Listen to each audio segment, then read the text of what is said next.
So as I was editing this video, I realized I forgot to shoot a proper intro. But the last week and a half I spent in Vietnam and I met some great people.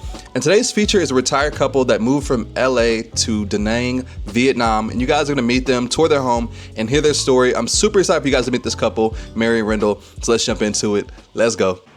All right, y'all, and we have finally arrived. And I want to thank you guys so much for allowing me to come out here, as well as the viewers, to meet you all and tour your home. If you would, just introduce yourself real quick. I'm Rendell. I'm Mary Knowles. And where are you guys from? Los Angeles, California. Los Angeles. Los Angeles and Santa Clarita, California. Wow. Well, as I'm walking in here, I'm already seeing this is a beautiful home, spacious, and I'm super excited to tour it and to get to know you guys as we look around. Oh, well, come on. Welcome you in, yeah. And so I'm gonna start by asking, since you said from Los Angeles, I know me and you talked off camera a little bit, but how long have you been in Vietnam now? Since January, probably about up to 6 months. 26. 6 months? 6 months now. And what brought you here? I know the answer, but I think most people would be What brought us here? Affordability. affordability. Affordability. Trying to retire in the States because I'm just made 60, and trying to retire in the States on retirement's kind of rough. So affordability brought us here. Wow. And then I'm half Vietnamese, so I speak fluent Vietnamese. So kind of, I've been showing him all the foods and all, and he wanted to come and visit for Thut, and so we stayed after the New Year, Wow. the Lunar New Year. So far so good? So far, so good. No. Only downside I have, I'll give you my downside. My downside is my size and trying to find clothing. So I got to go to the big man store. Like this shirt here is a 9X, Yeah. and you know I'm not a 9X. And then I have a problem with finding shoes because I wear 11 and a half, 12. If you're a smaller person, hey, it'll work. But being my size, it kind of work. It's kind of rough. Other That's than definitely that, something people can relate to, Yeah. especially myself. Yeah, when shoe sizes and clothes, Yeah. you're gonna be a lot bigger out here than it is back home. Absolutely, 9X would be huge shit back in the States. So But, let's show you around. This is what we consider a living room area. Our living room area. And the house came fully furnished. I Wow. mean, everything that you see We had a few is little here. We things. added a few little things, but all the decorations and furnishings were already here. Our dining room area, where we don't cook. don't cook. That seems to be a common thing amongst expats who move You know, abroad. Well, is not cooking. Mary's vegan and I eat meat. Okay. And so then with us trying to cook, and she's a wonderful cook, but then the thing is that food goes in the refrigerator, and then before you know it, you're throwing away food. And then So- the food here doesn't have any preservatives. So if you buy anything, it doesn't last a long time. Even the fruits and vegetables, you have to eat it real quick. So we go to Absolutely. the local market and get fresh food all the time. So that's another thing. So Yeah. the house is actually 3 bedrooms and 3 bathrooms. We got 1 bathroom here. Nice. Okay. And what is this back? Is this lead? That door Yeah, leads that's my to favorite. Go out there, that's her check it out. favorite. That Okay. door leads to her tub. Oh, beautiful. Wow. Wow. Okay. That's very nice. So it's another way easier to get to it through the other room. Some plants out here. That's nice. I love that aesthetic. Beautiful design. And then we have a bedroom here, which still leads out to the tub. Nice. I love this. I like that it's kind of almost a indoor-outdoor concept. Right, That's absolutely. nice. And when you're out there, she loved the tub, but still hasn't been out there in the tub. I'm the only person who's ever been in the There's a tub. lot of lizards. Okay, so not with the creatures, huh? She knows. So, and when you're out there, it does give you that feel, that outdoor indoor feel, that garden feel, because in the morning you hear the roosters crowing and all that great stuff. And so then we got upstairs. This is funny because Brenda never goes to the third floor. No, I don't go to the 3rd floor. So the stairs keep you in shape, huh? Nope, Yes. because I ain't going up there. So, I love the stairs. I like this landing area because when I bought the chair, I wanted the chair on the 3rd level. But after me and the 3 other guys got it here, I told my wife, this is as far as it's going. It's not going any further. And she like, well, you really gonna put it there? So we're gonna make upstairs the yoga and some other stuff room. So. But it's not bad here Yeah, it's nice because right This is a fancy looking Massage chair. And then there wasn't many that will fit him. They were Right. made for Asian people that's smaller. So this one actually fits an American, which is amazing. Fits my feet. Yeah. So how much time do you spend on this machine? Is this an everyday thing? She does it more than I do. It has a housewife mode. Yeah, so Okay. so I normally in the evening take my shower, jump in here, and then head to the bath because it stretches you also. Oh wow. So Okay. I'll hit here and then hit the bed. Yeah, it takes So- your blood, your heart rate and everything. Man, yeah, that's a machine right there. This is our master bedroom. Master bedroom and bath. And Lovely. balcony area so you can sit out and, have your coffee in the morning. And our Bible study out there. Nice. I really like this. Yeah, I like the. I like you have a little garden up here as well. Yeah. Right. Absolutely. Absolutely. Yeah, that's definitely a nice area to wake up to. Bathroom right here. And all the bathrooms are pretty much designed the same. Okay. Kind of different from the States because you don't get that separation in between the shower and, yeah. You That's wet, something I had to adjust to as well with a lot of condos. you wet up everything. Here's another spare bedroom. And how many homes did you all look at before you found this one? Because this is a very nice home. About 6. 6. Was it about 6? Was that many? Yeah, probably so. Probably so. And what was the determining factor on choosing this one? The bathtub. The for her bathtub. that Okay. she don't use. That you don't use. So this is just another bathroom that's an extra bathroom. We Okay. kind of use this one more than the other one because I like the window. Right. Yeah. Okay, nice. So you guys got plenty of space. And then we go to the third level that I will never go to. unless she done washed and didn't bring something down I want to wear. The third area, she wants to use this area to do yoga, meditation, / studio. Everything kind of all in one room. Oh yeah. This could be like a podcast room. That's what we got too. Yeah, That's think about it. that too. And then you have Another balcony over here. balcony out here. Some patio furniture, we just haven't found the one room. Nice, nice.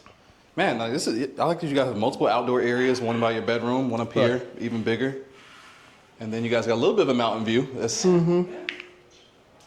nice. And the neighbors are super nice here. Yes. Super nice people. We've already been invited every single time to dinner and everything else. They're so nice. And the children are so nice. There's a school down the street. They're super nice. I've had a couple interactions with a couple kids just when I was on the beach and stuff. They just, Yeah. hello, waving to the So camera. you got your washer and dryer, Most people don't use the dryer because you heat up everything. Another, Yeah, another one. Wow. and so this one, you can look down to that the garden bathtub. area, that bathroom that's downstairs Wow. where the tub is. It's well designed. So you guys didn't have to do much at all? No, we just bought in pots and pans. Pots and pans. Pots and pans and, Little knickknacks. little knickknacks, towels and That sounds kind of easy stuff. enough to me. But that's all we came in with. So you guys have a beautiful home, and so my last question as far as concerning this is are you guys are renting here, correct? Yes. And how much do you guys pay for rent per month? Right here, right now we're paying $587 a month. Here? Okay, 587 USD. Yes, USD. Wow, wow, that's And then with water, electric, Wi-Fi, what is it, trash? Everything comes out to about $70. wow. Yeah. So I can 'Cause definitely understand Our that. trash bill is only $1 a month. Yeah, and they come every And they day. pick up trash every day. I think our Wi-Fi bill is $5. $5. $5. And Electric is the most expensive. yeah, That's the only electric thing most that expensive. fluctuates. Yeah. But that's not bad for running air conditioning. Yeah. In our bedroom like all night long, Yeah. and that kind of stuff. So that to me that's not bad compared to trying to run the air conditioning in the States. Right. I have a son that lives in the high desert in Los Angeles. He runs his air conditioning because it gets up to 110, 115 degrees. He runs his air conditioning. His monthly electric bill $800. Yeah. And our home in South Korea does the same thing. It's like $400 in the summer. Wow.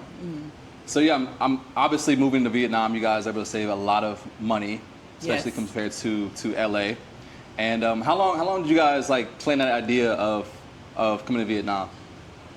You wanna? Was Well, it- when we first met, that was one of his stipulations. Like, Right. I'm moving out of the country, so if you want to be with me, that's one of the things. And Right. I'm like, well, have you ever been to Vietnam? Because he wanted to go to the DR. He Uh-huh. thought the DR was the most reasonable, and I said, no, Vietnam is the cheapest country in the world. Wow. And I started looking at YouTube videos, and after looking at so many YouTube videos, I was convinced that, hey, I'm on my way. When I found out I could eat all day for $10 and how inexpensive groceries were. And like I said, I had been to the DR, I've been to Mexico, other places that as Americans we consider economical and affordable.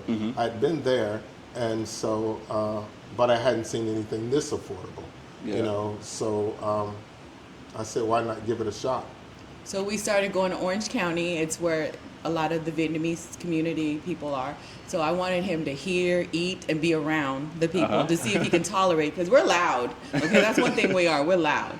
So he loved the food, loved everything about it, and was like, yeah, I'm down to go. So we went during the Thut, which is the Lunar New Year, and he loved it. And so that's how we found this place. And I want to jump back in time a little bit. How did you guys originally meet?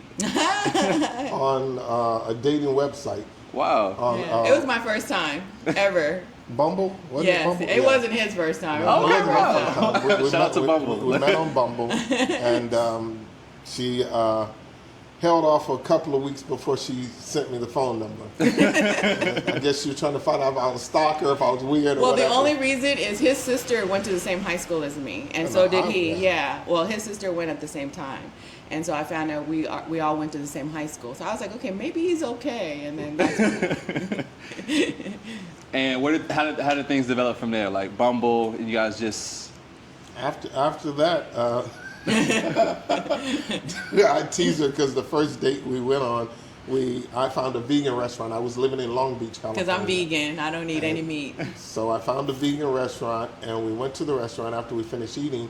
In Long Beach, there's no parking, so I'd walk to the restaurant. So after, she decided to give me a ride home. So I asked her, well, hey, you want to come up?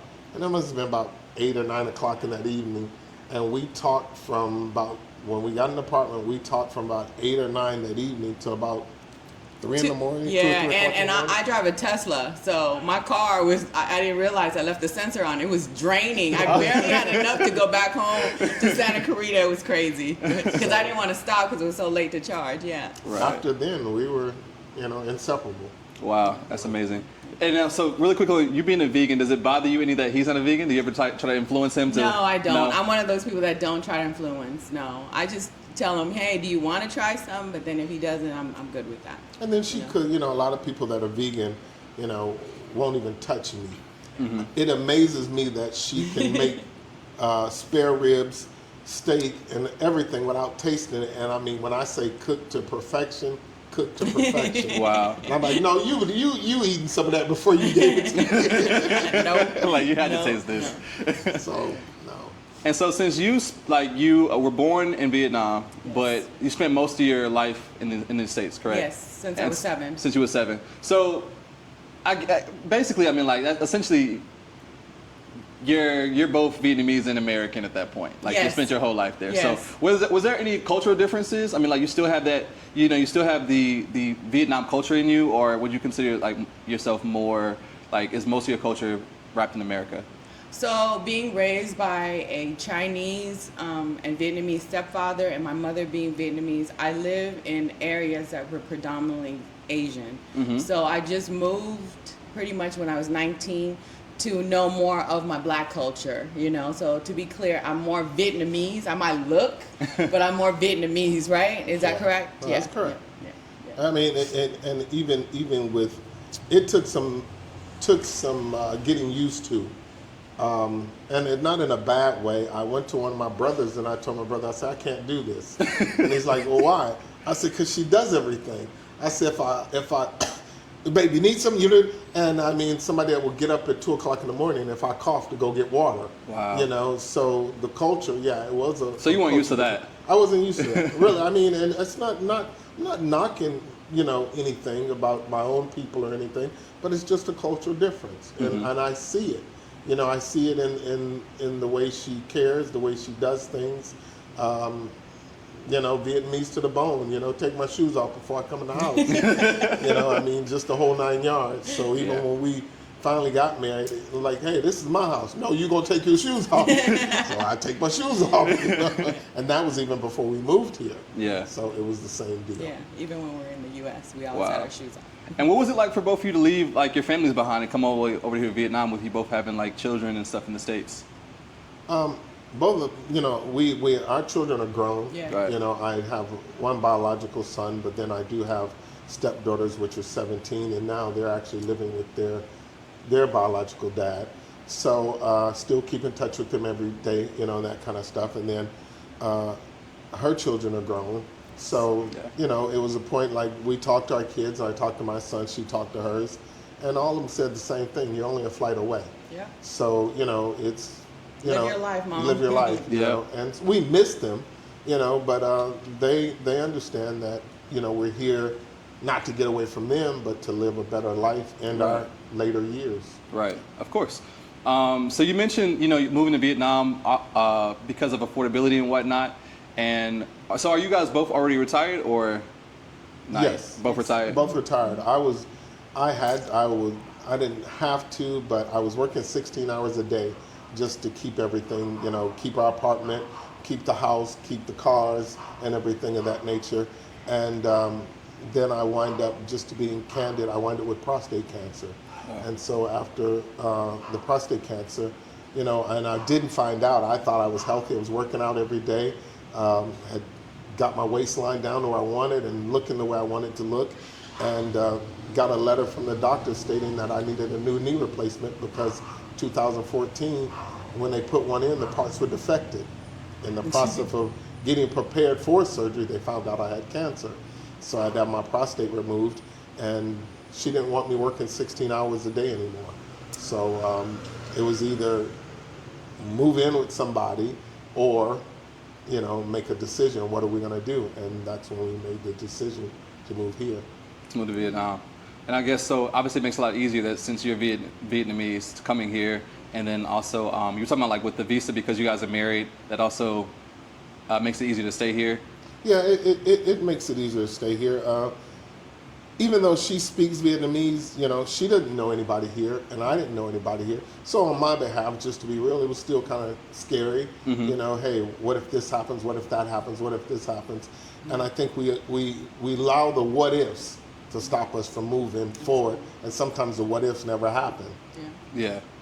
And so now that you've been here, has there been anything like, I know you mentioned things like crossing the road and how they drive out here is a little bit of a culture shock. Is there anything else that like has stuck out to you about being over here?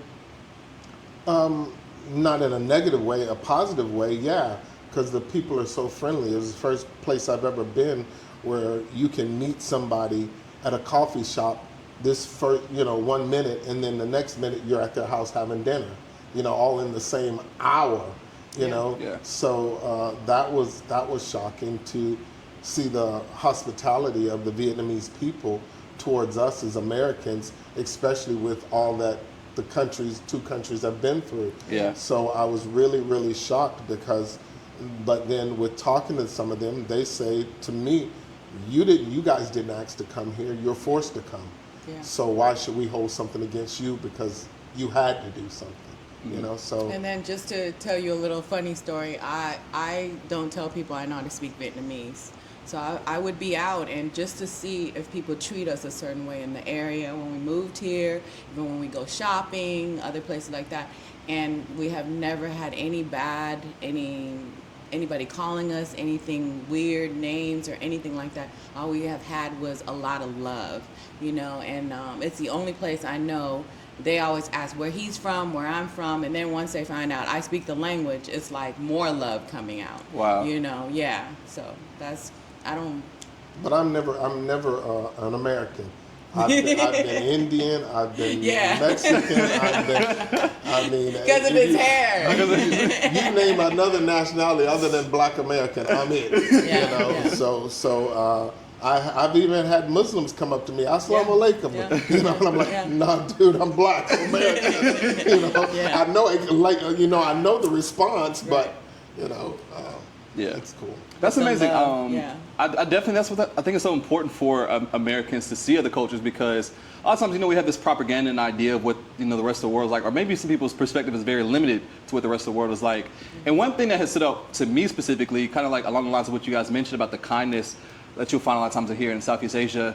And one thing you'll often see is families eating together. Absolutely. And that family aspect. And that's something I've really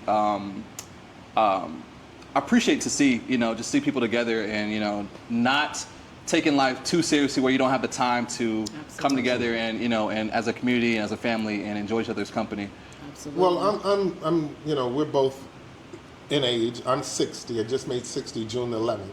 And so, by me born in the 60s and the 70s, we didn't have a lot of the things they have now as far as technology-wise. Mm-hmm. We played in the streets. We made up games and we rode bicycles and all this sorts of things, and had to be in a house before the street lights came on. Mm-hmm. But that's what it takes me back to here, because the kids don't have the video games. They don't. Every kid's not stuck on his cell phone.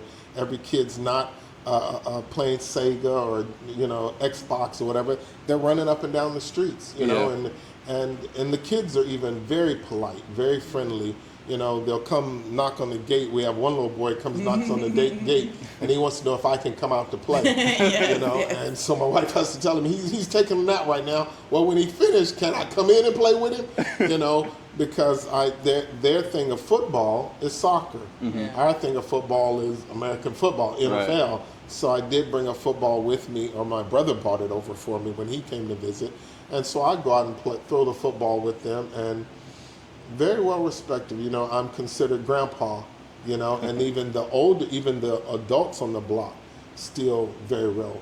They treat me with respect because I am older than really most of them on the street. There are a lot of young families that live on this block, and they treat me with the utmost respect. To go along with that, even the teenagers and the all ages, they always ask us what's our age, and it's not because they're trying to be nosy, but it's just to show respect. And so for him to be 60, they're always like giving him, he's grandpa or he's big brother or something. And then for myself, it's the same thing. They'll say gi means like auntie or someone of an age where you give respect. And that's one thing in the States you don't get. A lot of the young kids, you go in the wrong places, it's like, OG, what you doing here? Or, you get a little bit scared, right. But here it's like they're asking you, they want to be polite, and they want to use their English. Mm-hmm. They practice all this English in school, but they can't use it because their parents don't speak English. So their parents want the little kids to speak English to us, to practice. And then when they find out I speak Vietnamese, it's like, okay, that's a double whammy, okay, talk to us, so yeah. Yeah. And what does it mean for you to be back in Vietnam since you were born here? Do you feel like significant ties coming back here, or does it bring back any? I feel like home. For some reason, I know when I went back recently, it felt like my heart was beating faster. I was stressed out. I had a lot of anxiety. And when I come here, I'm more relaxed. I'm more chill. And then, part of my life, I totally forgot. I don't remember from 0 to 7, and that's during the wartime. So I try to remember things by staying here. But overall, it's been very peaceful for me, for my heart, anyways. Yeah. That's something I hear from many people. I even include myself. When I go back to the States, I just feel more like I'm looking over my shoulder and worried about things that I don't have the same concerns when I'm overseas. Yes. I could be out late at night in any neighborhood, and I never feel like nervous. As soon as I go back home, even if I'm in somewhere familiar, I feel like, I'm just looking around, worried. So yeah, I think many people can relate to that. I think it's just really good for people to hear from others' perspective that have both lived in the States and now living overseas, and especially like being black. I think many black people have the perspective that where can we go in the world where people, and we're treated good. Like a lot of people think that no matter where you go, black people are treated like a certain way, and that's propaganda, because once you actually leave that box and you get over here and you realize that most people are very friendly. across the And world. especially if you're black. If you read about the culture here and about Ho Chi Minh and what he represents, you'll understand that he was all about understanding black people. He was all about getting to know and understand that we were persecuted just like them during the war and stuff. So yeah, a lot of people don't know that history, that part of history. Yeah, absolutely. Well, if you look into that. It's just like last night. We went to a friend's house for a party, and we sat there. And because of the culture difference, the women are all sitting at one table, all the men at another table. So now I'm sitting at a table with nobody that speaks English, So I use my cell phone to Google Translate. But I'm sitting there on one side. I'm sitting next to a real estate agent who sells a lot of real estate, and on the other side of me, I'm sitting the head of the police department in Da Nang. Wow. And both of them told me, before how much they loved me when we got to leave, and took my phone number, and this kind of stuff. So the friendships that you build and the love that you get, one of the gentlemen asked me, the guy that sells real estate asked me, how did I like being here? And I told him, I said, I love it. I said, because I don't have to worry about some of the things I worried about in the States. If I go in the store, they follow me because they're, what do you need? What do you need? What do you need? They're right behind you, right on top of it. Versus, hey, scan aisle 7. You look at security, scan aisle 7, and you look down aisle 7 and look up, and you're the only person standing on aisle 7. Well, why are we scanning aisle 7? So a lot of things. And then I don't have to worry about the whole gun situation. There's no place to go buy a gun. Nobody carries pocket knives. Nobody carries guns. The police don't even carry guns. So just that is a comfort. It's comfort in that just alone itself. That's a huge perspective shift, and so some people who come overseas because of that same thing you just mentioned, like about people following you. Some people, if they're new to Vietnam or Thailand or wherever, they might still have that sense of like, oh, am I being followed because I'm black? Not knowing that it's not that. Right. Yes. Or when someone stares at you, it's not because they're staring at you because why are you here? It's just more like, oh, like just curiosity versus, a negative. And to go along with that, we did ask one time, because we asked the girls, like, why do they always laugh when they see him, or they giggle and stuff? And then I asked them in Vietnamese, and they said, we never see anybody like you. And it's like, it's so amazing. And then they want to say hello, they want to touch, because they've never seen us. It's not like, okay, you're in here, you're trying to do something shady, or that's not what you're getting. You're getting more like, wow, you look amazing, your hair, you have white hair. It's a wisdom thing, or they want to be in Oz in a good way, not in a bad way, I had a little girl that was standing at the bakery, and she stood there. Looked like she might have been about 4 or 5 years old, and she was eating chicken feet. They eat chicken feet. I used to eat that too. Yeah. So she had her chicken feet. She came, stood right next to me. She began to smile. And then I guess she wondered if did I taste chocolate or whatever? So she took the chicken feet, rubbed it on my arm, and looked at it, and then like start tasting on it. I guess she said, did the chocolate come off or what? And then after that, she smiled at me and laughed and ran away. Or they'll come and hit him or poke him and stuff. But that's a sign of love. Like in Vietnam, that's how we will hit, to show love and stuff. And it's just weird, but that's how it is. That's amazing. Yeah. It's so cool to learn about different cultures and just to see the differences. So now that you've been here, you've experienced culture in Vietnam and Southeast Asia. What do you think that Americans could learn from here? I've been asked that question before, and I would say just the hospitality. Hospitality. Just to be open, But see, I know being in America, it's kind of hard to let your guard down, because everybody has an angle. Yeah. And I haven't found too many people here that has an angle. They're not trying to become your friend to see what's in your house, because you can walk down the street in the evening, everybody's door is open. I believe that just that hospitality of, welcoming your neighbors. One of the neighbors, we went out of town, we did go back home, and we came back and everybody was worried, because they said they hadn't seen us. And by us being older, they wanted to make sure we wasn't in the house dead. But I did let one of the neighbors know that we had, we were going back to the States. And they told me, they said, if they don't see us for 2 days, they get concerned. Wow. Because, you know. And I've been married before. My ex-wife, her father, her stepdad, was in the house dead for a month before anybody noticed. Nobody even said anything about the smell, because when you came on the block, you could smell it. Wow. You know, but nobody ever went to see what the smell's coming from this man's house. You know, when the coroner got there, he said it was one of the worst cases of decomposing he had ever seen in 25 years. Wow. So just the hospitality you get here, you know, I mean, that alone, you know, keeps me here. And then I was going to go along with that, the hospitality, the honesty, because I can't count money. I can speak the language, but I can't count. It's very, I don't know, I charge everything, but they're very honest. Like, I would give them too much, they would give me back the money, you know, and then the respect of just handing the money to you is just amazing to me. Because, you know, in the States, they'll throw the money on the counter, like, hey, whatever.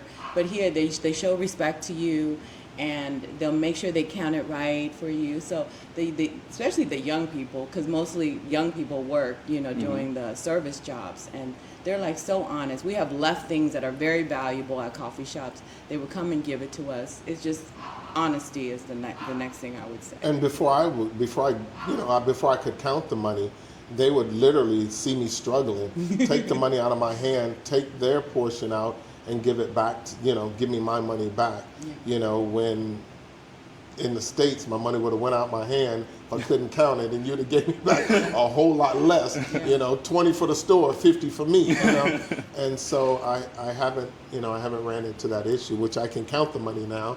So still, I haven't ran into that issue. You know, and I don't do the haggling. You know, a lot of people do the haggling. I mean, if it's $5, I pay the $5. Why am I going to haggle over $5? Yeah.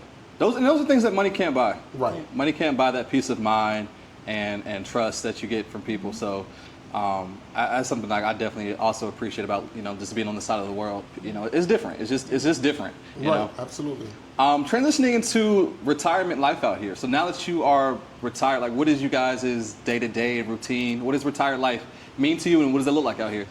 Well, I thought I was coming to retire, and I wind up being just outside playing with the kids, and I've gotten tons of job offers to go teach, you know, or tutor English, you know. So right now I get up on Mondays, Wednesdays, and Fridays, and I go help with English, you know.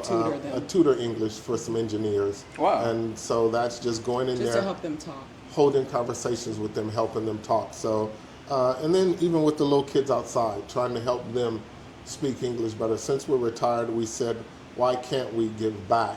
You know, and just like recently, we just went to Way and went to an orphanage, and to give to the kids in the orphanage. And because here you're talking about a place where there is no system in place for the mentally handicapped, the physically handicapped. So if you're mentally handicapped or physically handicapped, you're just tossed aside, and a lot of parents discard their children because of it. So we're in a place where we can help. You know, we can, you know, with the little money we do get in, we can go and help at the, you know, the orphanage and that kind of stuff. So that's part of our daily deal. And then getting up in the morning and, you know, going to take a walk on the beach and that kind of stuff. Pickleball. So pickleball, or, you know, The gym a little bit, you know, walking on the treadmill, but it's hot in there. So, you know, that kind of stuff. So, I mean, you know, we spend our days coffee shops, you know, hopping from coffee shop to coffee shop, because there are some beautiful coffee shops in this city. You know, we thought Starbucks was it, and come to find out there's some amazing coffee shops around. So, you know, that's and then we made a lot of friends. Right. So we always, you know, hanging out with friends and seeing what we could do to help them with their English, because talking to them, you know, improves their English. So, yeah. Wow, that's amazing. And speaking of coffee shops, that's one thing I have definitely noticed too, just driving around. I'm like, little blocks, I'm like seeing some amazing looking places that I definitely want to check out before I leave. And when you guys moved to Vietnam, was it immediately Da Nang, or was it somewhere else? No, we came straight here? Yeah, because that was the only place I happened to look on YouTube and see the Golden, what is it called? The Golden Bridge? Yeah, the Golden Bridge. The Golden Bridge with the two hands. And I'm like, God, I want to go there. And then so I started looking at more stuff. And then I start looking at the prices and apartments and videos of people showing their apartments here in Da Nang. And so we didn't, that was first place we landed. And so then I knew that Ho Chi Minh would be too much for him. And it's more like a younger crowd. And he likes the beaches. And we have the beach and the mountain here, so that's a plus. And then Hanoi, which is the capital, is a lot busy too. So we wanted somewhere that we could chill. So this is like Da Nang was the chill spot for us. And so, like, overall, how would you describe this city? Chill. Chill. Yes, very chill, very relaxing. If you go down towards the tourist area, they consider it the next up and coming Miami. Yeah. Because that's what it looks like. If you've ever been to Miami, that's what the tourist area looks like at night. It's all lit up, the hustle and bustle and the rest of it. You may not have some of the club scene that you have in some of the bigger cities. If you want strip clubs and that kind of stuff, don't come to Da Nang. They don't have it. But if you just want to kind of chill nightlife, coffee shop, decent restaurants, dinner on the beach, and that kind of stuff. Yeah, come. And what does a date night look like for you guys out here? Every night's date night. Every night's date night. Because I can take my wife to, from street food to 5-star restaurants on a regular basis. We can eat at some of the most finest restaurants in the city, Michelin-rated restaurants, and I'm walking out with a $20, food bill. So yeah, it's excellent. Normally our date night is dinner, walk on the beach, until we get tired. Then we call a Grab, or I have a personal driver I call sometimes, and he'll come pick us up and bring us back home. We still haven't made to the movies just yet. No, because the hours are always different for English movies. Right. So that's the only thing. But it's reasonable. It's not like only $2 and something for the new movies. I do want to add that because I'm vegan and he eats meat, it's the only place where if you go to a restaurant and that they don't serve vegan food, for me, I can order food and have it sent to that restaurant. Oh, really? So you can bring in food from another place while yes, wow. Yes. That's definitely unique. That's one of the things I love about here, because in the state we have a tough time going to eat because I'm vegan and they won't have anything on the menu for me. Yeah. Because there's a what's the All Seasons buffet, right? Not that one. The Korean barbecue. Oh, Korean barbecue. I love Korean barbecue, and so I can sit there and really they'll cook the meat for me, because most Korean barbecue places in the state you're cooking your own. They'll stand there and cook all my food, put it on my plate, but her food comes from a different restaurant. It's still in the same building downstairs, but they'll bring her up a menu, and they come all the way upstairs, bring her food to her and everything. So. We love it. I love it just for that issue, because I don't have that debate anymore of where do we want to eat. Well, you find a place. No, I can get anything. It's you that got to find a place. And then even at the coffee shops, you can go to a coffee shop if you're hungry and they don't serve any food. You can order food. That's pretty unheard of. Yeah, because Starbucks will have a fit if you don't get food. But you can't. Yeah, most places won't allow you to bring food but you can from do outside. It all here. Yeah. Wow. And so back on the vegan real quick, is there any vegan dishes you've learned to love, like that you really enjoy, or are you always like I need meat? No. Morning Glory? Morning Glory. I can do the Morning Glory without meat. There are a bunch of vegan meals here that I can eat, because most of the food really is, I haven't ran anything that I just dislike other than Serene or in American durian. Okay. I love durian. It smells some awful. I still haven't tried it yet. No, you don't want to try it. I couldn't even do the ice cream. I bought some durian ice cream, and it's like no, But I've eaten what we call in the States. I don't know another name for it in the States, but balut. The egg with the duck, with the boiled duck in it. Yeah. So I've tried it and it's good. I've had grilled squid, and I'm not a big seafood person other than shrimp and lobster and some fish. Pretty much black. That's what most black people do. Yeah, you tried blood pudding. I tried the blood pudding, which was good. So there's nothing that I've eaten here that I could say, other than durian, that I'm not eating. So yeah, he expanded his. Yeah. So when it comes to the vegan meals, you don't know they're vegan. Yeah. You know, I mean, you really don't know it's, you know, you're not eating meat, because I've had the pizza with the mushrooms on it and thought it was meat. And one thing we both, she looked at it I was and like- she sent it back. She said, no, they messed it up. And they came back and said, no, those are mushrooms. Yeah. And it was really good. Wow. It was a wow. pizza. Yeah, it was what a it pizza. Yeah, vegan food has definitely advanced a lot since even I remember growing up. Yeah. Like Right. a burger now, yeah, you really can't tell the difference. You can really fool, Absolutely. Absolutely. definitely fool someone. So what would you all say to retirees who are thinking about making Vietnam their home base for retirement? I would say do it, because you can still get, you know, decent medical treatment here. I mean, top-notch medical treatment, just like you get in the States. When I got here, before we left the States, I needed dental work done. I needed a crown and some other things done. And with my insurance, they still wanted $4,000. I'd lost my retainers, so I had to get those remade and that kind of stuff. And so total, it came up to about 4,000 something odd dollars with my insurance. I got here and got all that done for 200. Wow. And so that was with And my that's without insurance here? Or that's with, without insurance. Wow. And I And got a my new retainer. retainers and the crown made and all that stuff. What was it? Deep cleaning on the right and left, and just Yeah. all the stuff done. The quads, Yeah. they wanted something crazy per Yeah. quads in the state. Right, and then by me, I stated earlier, by me having, you know, getting my prostate removed, I still have to have blood work done every 3 months. So for me to have my blood work done, because I want it in English, it cost me $6. If I didn't want it in English, it would cost me less. And then But the turnaround, tell them the turnaround. And the turnaround time, normally they tell me about 3 days. I've never waited 3 days. I normally get it back within about 4 or 5 hours. Wow. You know, but they do give you a 3-day turnaround before you have your results back. But I've never waited that long. Wow. Yeah. I mean, that sounds like this is the place to be. Yeah. So a person retiring, you know, I mean, I get haircuts for $2.71. I haven't that's been to the his barber beard yet. and his hair. But Wow. haven't got a chance to go yet because I need to go. But then, you know, We were I paying do go. $120 and tips. Yeah. in the And so States. $2.75 with a tip. You know, so Yeah. I need to go more often, but it's got hot and I don't feel like walking.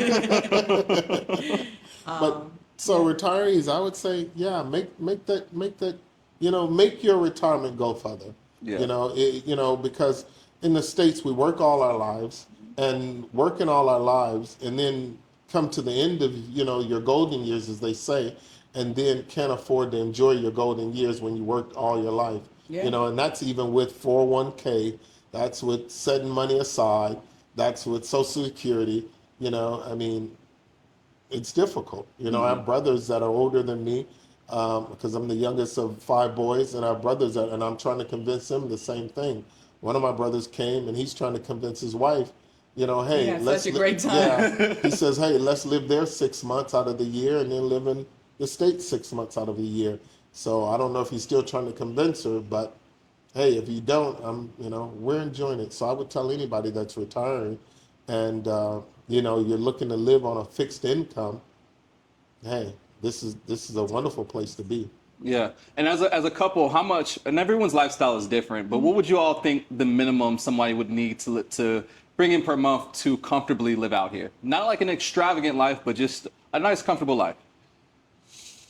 If you just want to live basic, our home is the most expensive thing we're paying. But basic, I would say 800 will cover you, right, Yeah. honey? Yeah, basically 800. 800, Yeah. 800 a month would cover you.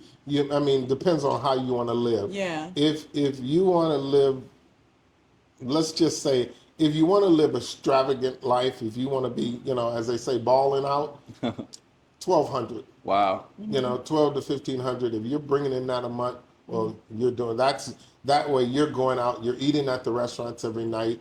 You're going out, you're doing whatever you want to do, you know. But if you want to say, we have a friend that's here, and his Living on apartment- 500. Yeah, his apartment's $200 for his $200 a apartment. month. You know, but then he eats, you know, the local street food and on the local little restaurants and that. Yeah, But the if- smaller apartment, it doesn't have a kitchen, so he eats out more. Yeah. Right. But if you wanna eat out at the, you know, what we would consider fine dining, well, yeah, you will wind up with, you know, $20, $30, $40 bill for the two of you, depending on where you eat. but still, that's not even found in the States. So Yeah, of course. you're still doing better. Wow.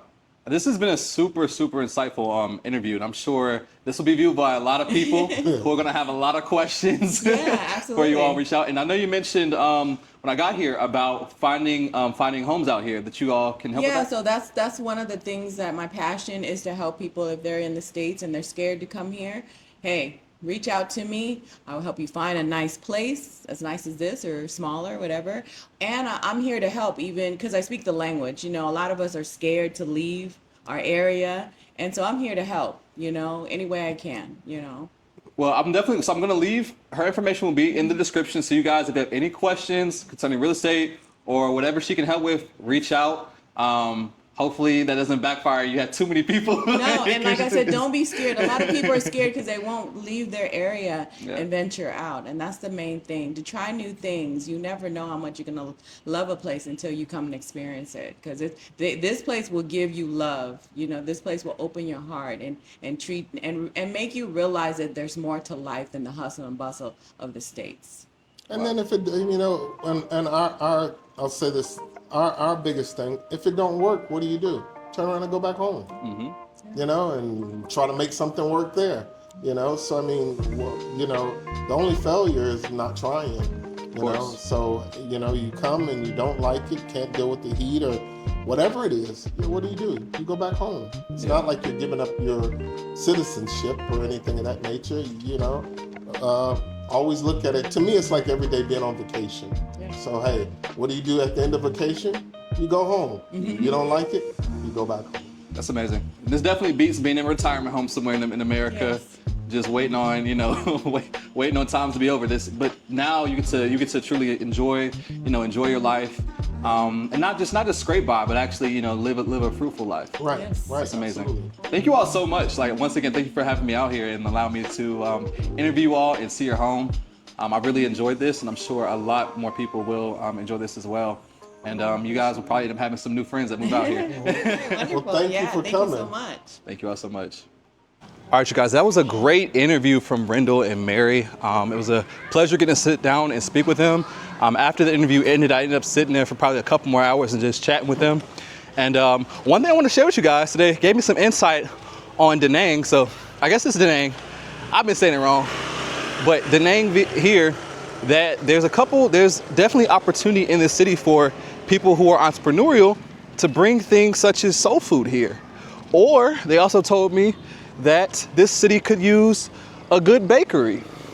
So if you have that skill set, you might want to look at opening up a business out here.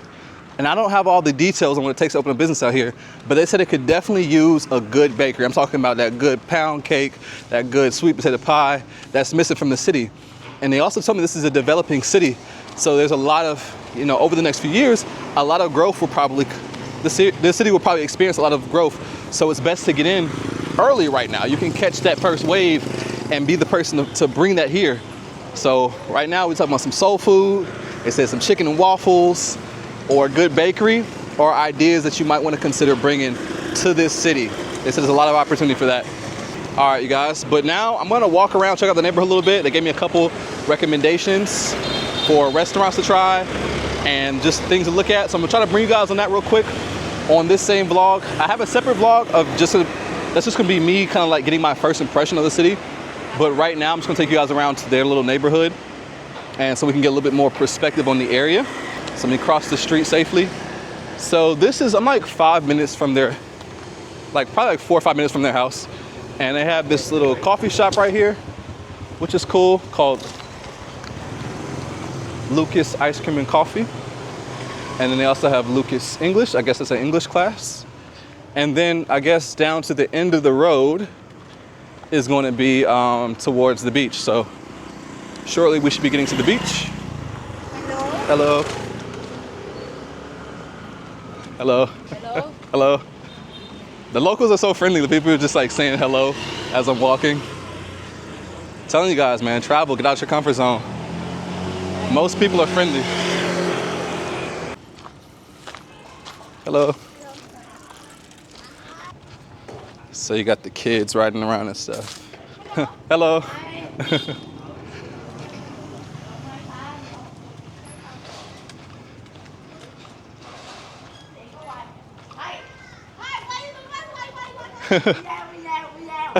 What's up? Hello. What's my name? Isaiah. Say again? Oh, okay. Nice to meet you. See, guys, look at that. Like, literally, you just have these cool, friendly interactions with people who just want to say hello and practice their English. You don't get this back home. Look, guys, out here, you just have fruit growing on the trees. Even by their home, they had bananas and mangoes growing on trees right outside their home. So that's one thing that you get to experience again, is nature being nature. Fruit-bearing trees. You rarely find that these days in America. All right, guys, we're almost at the beach, just a few meters ahead, and we are there. You guys, look how beautiful this view is. Beautiful mountains in the background. And so this is their beach right here in this area. I showed you guys the other beach, which I think would be like somewhere over across that area. But I'm definitely gonna have to fly my drone again and get some more drone footage from over here. So let me set it up.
All right, you guys, it's time to eat. We're still not getting Vietnamese food yet. Trust me, I've had Vietnamese food since I've been here. But I'm interested in trying some of the concepts that people brought, some of the American concepts that are brought over here. So we got this place called Adobo, which has the almost Chipotle type feel. So we're gonna go inside of here and give Adobo a try and see how they did and basically bring in Chipotle to Vietnam. So let's go take a look inside.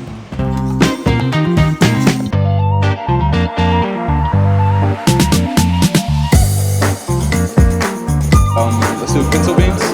Let's try the steak. Okay, we got this first dish. I don't even know how to pronounce it, but it's like corn, Parmesan cheese, some lime, and something else. Let's give it a go. This is pretty tasty. And we got our burrito. Boy, this thing is packed. This is a big ass burrito. You guys, this is a freaking monster.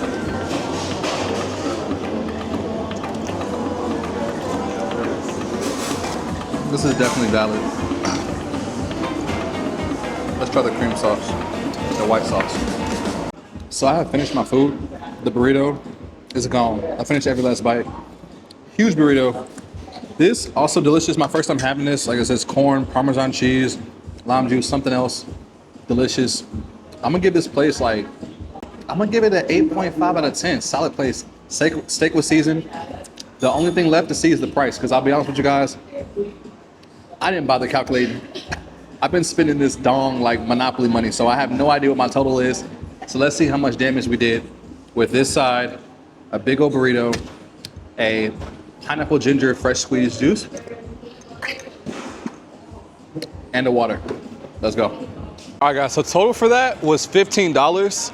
Now, for Vietnam, for what you can get out here, is that on the pricier side? Sure. Was it 100% worth it? Absolutely. I did get a huge steak burrito. I added some additional toppings like guacamole and cheese, the things that cost extra. I had a side, 2 drinks, $15. I don't know how much Chipotle costs these days, or if that would be around the same price. But regardless, I'm gonna say it's worth it. I have been eating like an American out here, so my meals have been a little bit more expensive for Vietnam. But if you guys come out here, there's plenty of affordable food options. You could literally spend as low as 75 cents on a meal or spend as much as you want to. But overall, I will say that most things I've had here have definitely been very, very affordable. And I'm not gonna lie, guys, after that meal, I'm stuffed. I'm literally stuffed. And just to give you guys an example, you could buy a banh mi right here for the price of less than $1. So the cheapest one on here is like less than $1, 15K. And then it goes up to like 40K. So the most expensive sandwich you could get would cost you about like $1.50.